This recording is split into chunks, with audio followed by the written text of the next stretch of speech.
Diba? Naka-dry siya sa kalo, ma'am, diba? Mag-mode kayo, ma'am.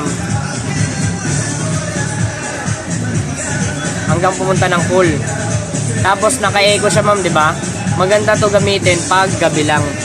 Patayin nyo siya yung eco sa umaga or tanghali. Off. Naka-high cool siya, ma'am.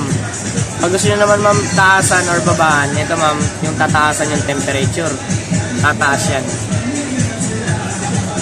Pag bababaan nyo, ma'am, ito naman. O kaya, pwede, ma'am, i-auto muna lang siya.